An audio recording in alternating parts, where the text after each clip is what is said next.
Apakah setan dan iblis itu bisa membunuh? Kalau tidak, bagaimana dengan korban pesugihan? Manusia bisa nggak membunuh? Bisa. Diambil pisau, mati. Sebagaimana manusia bisa membunuh, maka setan, jin, iblis juga bisa membunuh.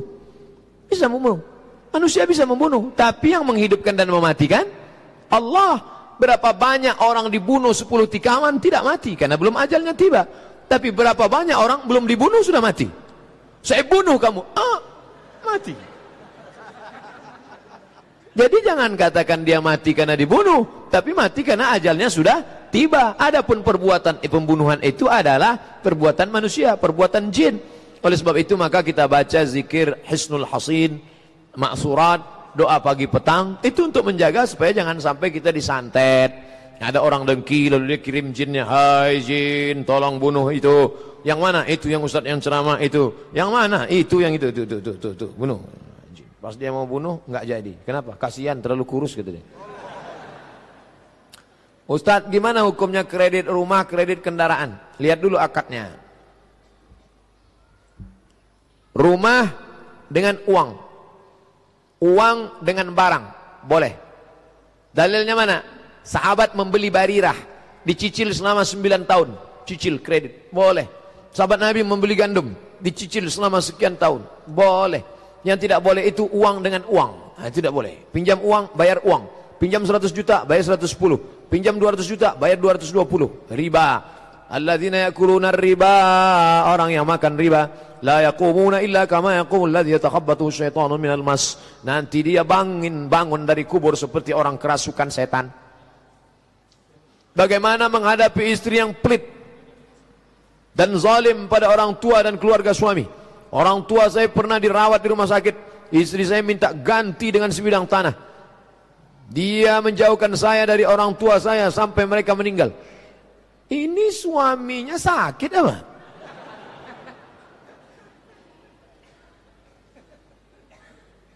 Kelihatannya ini yang jadi kepala rumah tangga suami apa istri? Ar-rijalu, laki-laki, qawwamuna 'alan nisa. Dia yang meluruskan perempuan. Khuliqatil mar'atu min dhila. Perempuan itu diciptakan dari tulang rusuk. A'wajuha a'laha, tulang rusuk yang paling bengkok.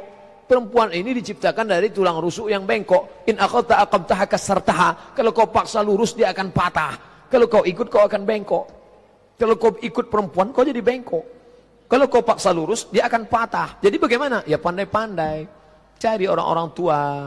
Datang kepada para ustadz. Gimana nih Ustadz Dery Sulaiman? Gimana nih Ustadz Arifin Ilham? Meluruskan istri saya yang bengkok ini. Supaya jangan sampai patah. Ini bengkok sekali nih. Sampai orang tua dilarang dekat. Wah, ini harus punya keberanian yang luar biasa. Gimana mau poligami kalau gini?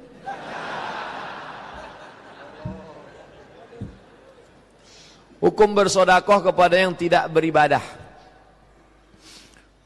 Bersodakoh 1 orang, bersodakoh 2 orang, bersodakoh 3 orang. Orang lain ngasih tahu. Ente tahu nggak tadi sodakoh sama siapa? Siapa? Itu orang kaya. Ente tahu tadi sodakoh sama siapa? Itu pelaku dosa. Ente sodakoh sama siapa? Itu WTS. Jadi gimana ini? Ternyata bersodakoh kepada orang kaya, mudah-mudahan orang kaya itu terbuka pintu hatinya. Bersodakoh kepada WTS, mudah-mudahan dia berhenti bertobat. Bersodakoh kepada pelaku maksiat, mudah-mudahan dia sadar akan maksiatnya. Bersodakoh kepada orang yang bakil, mudah-mudahan. Jadi tidak ada sodakoh yang sia-sia. Tapi kalau nggak tahu, kalau sudah tahu, maka kita bersodakoh skala prioritas.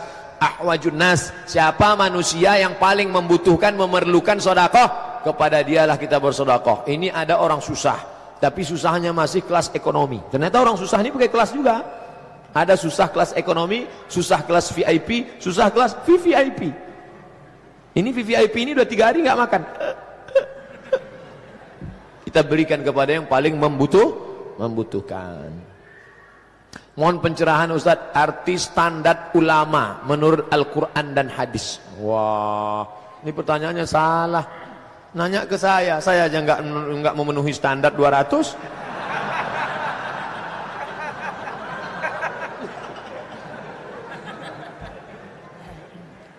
Standar ulama yang pertama, innama yakhshallaha min ibadihil ulama. Takut kepada Allah. Ulama itu mesti takut kepada Allah, bukan takut kepada penguasa, bukan takut kepada harta, bukan takut kepada rakyat jelata, bukan takut kepada manusia. Innama yakhshallah, takut kepada Allah min ibadihil ulama. Dua, al ulama warasatul anbiya, mewarisi sifat para nabi. Bagaimana nabi? Mengajak bukan mengejek, merangkul bukan memukul, mengayomi melindungi, bukan meracuni dan merusak. Maka ikuti dia. Yang ketiga, berilmu. Jadi kalau ada orang mengajak, ayolah kita sholat, ayolah kita puasa, ini da'i, mengajak ke jalan Allah. Ud'u ila sabili rabbik, ajak orang ke jalan Allah. Tapi kalau sudah masalah tanya jawab, saya pun menjawab yang saya tahu, yang bisa. Yang saya enggak ngerti, saya pending dulu. Berapa kali saya enggak menjawab pertanyaan, mohon maaf, nanti saya pulang dulu, saya baca dulu. Tapi kebetulan karena bisa, pertanyaannya berulang-ulang, saya jawab. Nah ini, Imam Malik 48 pertanyaan, dia jawab enggak sampai setengah. Enggak takut, enggak malu mengatakan saya tidak tahu. Takut kepada Allah, mengikuti sunnah Rasulullah SAW, berilmu, mengamalkan ilmunya. Yang keempat, yang paling penting, wa ma umiru illa liya'budullah mukhlisin, ikhlas. Tidak ada ulama tanpa keikhlasan. Doakan para ulama, ustaz-ustaz kita, bil khusus Ustaz Somad, mudah-mudahan ikhlas karena Allah SWT. Amin ya Allah. Apakah berjanji dan nazar itu sama? Saya berjanji, kalau saya lulus nanti, saya akan puasa 3 hari. Saya bernazar, kalau saya lulus nanti, saya akan puasa 3 hari. Sama apa enggak sama? Nazar. Inni nazartu lirrahmani sauma. Aku bernazar kepada Allah ingin berpuasa. Walan ukallima al-yawma insiya. Aku tidak akan bicara kepada manusia. Nazarnya Maryam. Oleh sebab itu maka ungkapannya katanya janji, tapi sebenarnya maknanya adalah nazar. Al-wa'du dain, janji adalah hutang. Hutang wajib ditunaikan. Fadainullahi ahaqqu an yuqda. Hutang kepada Allah lebih layak untuk ditunaikan. Maka jangan macam-macam dengan janji. Ya Allah, saya berjanji kalau berhasil nanti saya akan kurban tahun ini. Tapi kalau saya enggak berhasil sampai mati saya enggak akan kurban. Ini ngancam Allah nih. Enggak boleh. Apakah ada amalan khusus untuk doa sepertiga malam Ustaz agar doa kita diijabah Allah? Alangkah baiknya doa itu dalam keadaan bersuci. Alangkah baiknya doa itu menghadap arah kiblat. Alangkah baiknya doa itu didahului solat sunat 2 rakaat. Alangkah baiknya doa itu didahului puji-pujian. Alhamdulillahirabbil alamin wassalatu wassalamu ala asyrafil anbiya wal mursalin wa ala alihi washabihi ajmain. Ya Allah, ya Rahman, ya Rahim, ya Malik, ya Qudus, ya Salam, ya Mu'min, ya Muhaimin, ya Aziz, ya Jabbar, ya Mutakabbir, ya Khaliq, ya Bari, ya Musawwir, ya Ghaffar, ya Wahhab, ya Razzaq. Melelehkan air mata, bermunajat kepada Allah Subhanahu wa taala sepertiga malam yang terakhir. Bagaimana cara ngitung sepertiga malam Pak Ustaz? Dihitung dari azan maghrib ke azan subuh bagi 3. Azan maghrib jam 6, azan subuh 4.30. Dari jam 6 maghrib ke 4.30 subuh, hitung berapa jam bagi 3. Sepertiga yang terakhir itulah waktu mustajab. Begitu kata Syekh Ali Jum'ah. Apakah bisa dalam doa sepertiga malam saya ada si dia yang saya tidak tahu namanya, tapi hanya terbayang wajahnya aja. Mohon pada Allah untuk mendapatkan ridha Allah agar dia jodoh saya. Oh, berarti baru ngelihat wajahnya di FB doang. Ya Allah, pertemukanlah aku dengan si dia. Kalau memang dia jodohku, maka pertemukan aku ya Allah. Tapi kalau tidak, cepatlah matikan dia atau matikan aku. Aku tidak bisa hidup tanpa dia. Engkau lebih tahu daripada Allah Subhanahu wa ta'ala. Boleh enggak nyebut nama Pak Ustaz? Boleh. Allahumma a'izzal islama bi umarain. Ya Allah, kuatkan agama Islam ini dengan 2 Umar. Umar bin Khattab dengan Umar bin Hisham. Ada 2 orang yang sangat perkasa, yang satu namanya Umar bin Khattab, yang satu namanya Umar bin Hisham. Nabi sebut namanya, ya Allah, kuatkan agamamu ini dengan 2 orang. Kalau masuk Islam yang 2 ini, Islam akan kuat. Pertama Umar bin Khattab, yang satu lagi Umar bin Hisham. Dan yang masuk Islam Umar bin Khattab. Setelah Umar bin Khattab masuk Islam, menjadi kuat.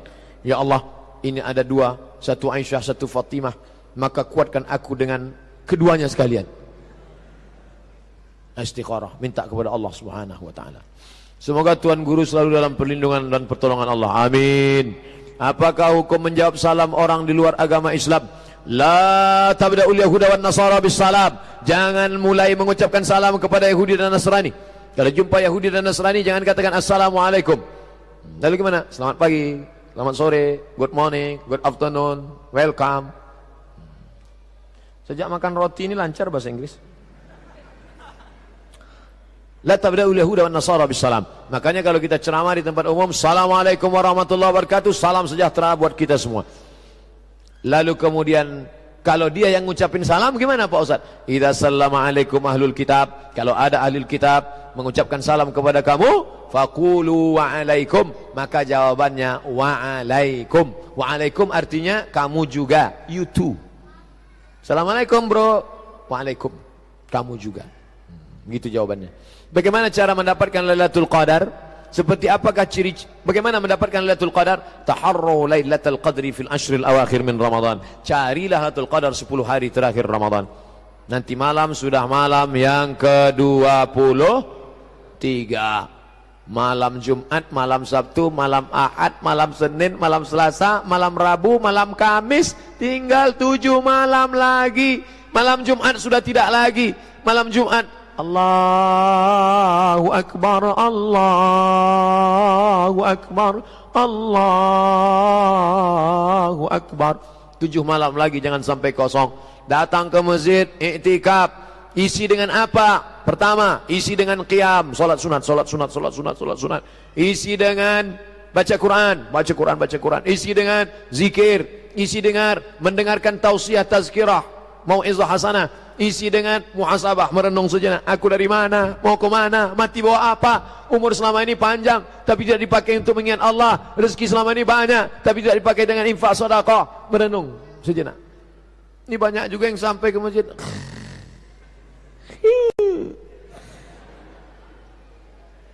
Seperti apa ciri-ciri orang yang mendapatkannya? Ada perubahan.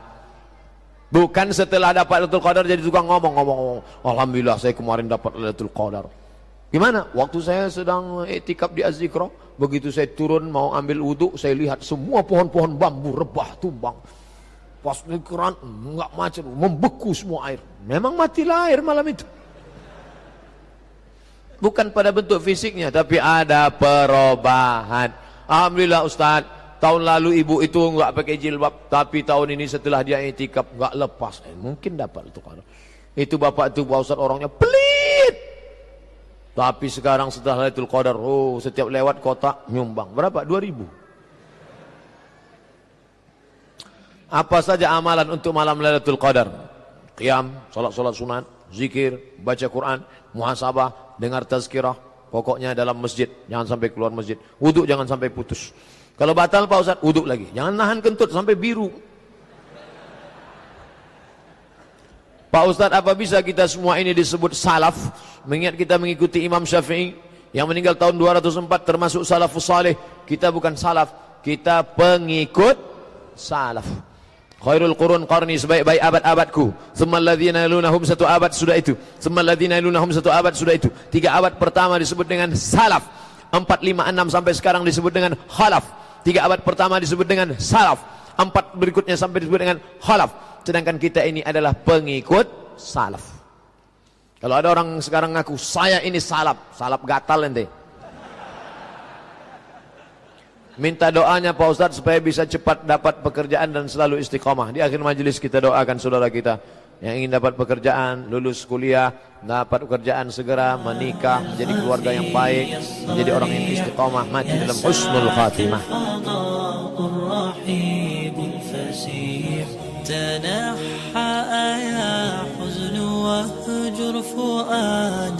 توكل بجد بعزم فصيح فإني علمت بأنك نجوى ولبس خبيث